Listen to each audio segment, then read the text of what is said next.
Okay, so I'm not gonna say who did it, but my passenger side mirror is broken and I'm going to attempt to fix it. I watched a couple videos to kind of understand what it is I need to do, and we'll see how long it takes me. Alright, so first you gotta pry this part out of here. I have this plastic pry bar tool. The video looked like it was a little bit easier than this, but this part pries off and this part has to come off.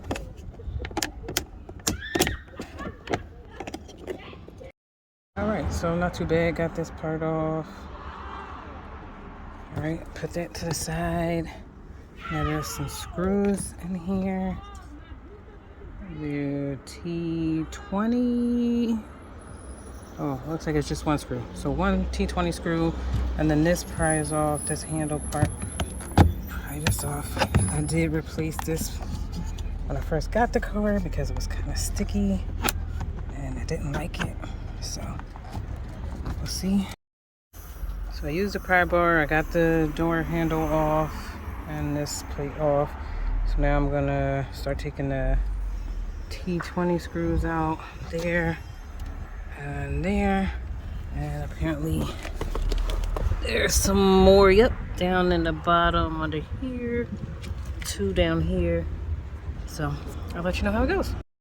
So just for your information, T20, if you're not sure, this is what it looks like, and that's the part you need, the bit you need to take those screws out. So this door handle part is all the way back in there, so I needed to put the drill bit into an extension to get that out of there.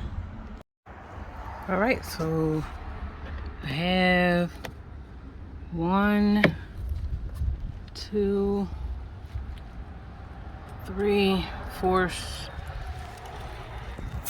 and 5 under here, screws removed. And I'm going to take the door panel off.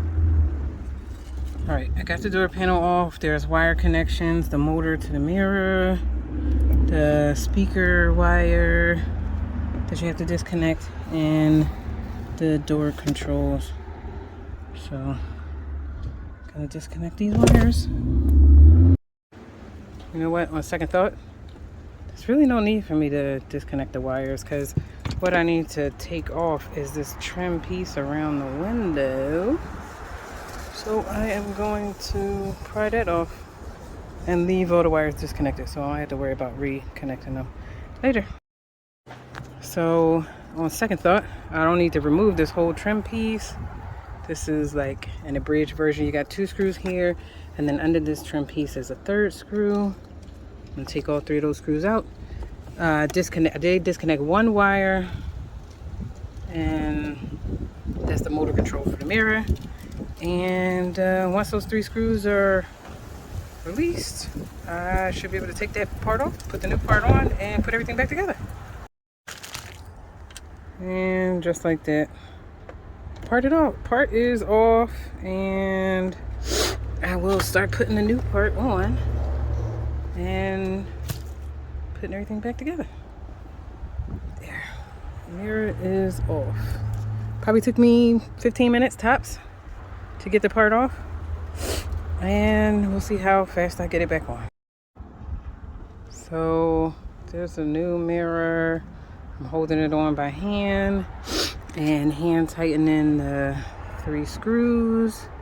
There's the electrical connection, 1, 2, and the 3rd screw. Best to hand tighten them first because you don't want to cross thread them and then mess the things up. So I'm going to tighten everything up and button it all back up. Okay, so to reconnect, the electrical connection is keyed, so I did have to shine my flashlight in there to see which way it goes in, and it looks like the keyed part goes down. So that's in, reconnected, no other Electrical connections were disconnected.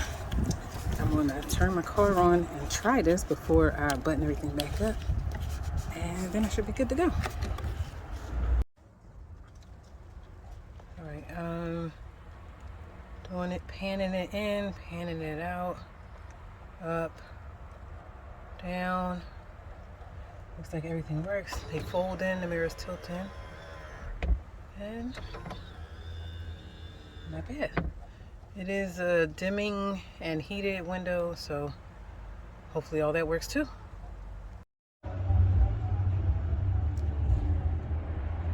All right, so here's the finished product. All the trim is back in place. This part, screws are back in. Mirror is not broken. And here's the broken piece that I'm just gonna toss. And pry bar T20 and T25, I think, were the bit sizes. When you go to get the 3 screws off inside, they're bigger than a T20. So T20 and I think T25 is what I used. And back in business. Hope they help somebody. Oh, and all in total, I think it was 45 minutes tops. I think I started this a quarter after 4, and it's like 4:45 now. So if I wasn't filming, let's say it's like a 30-minute job. Door back on, everything back working as intended.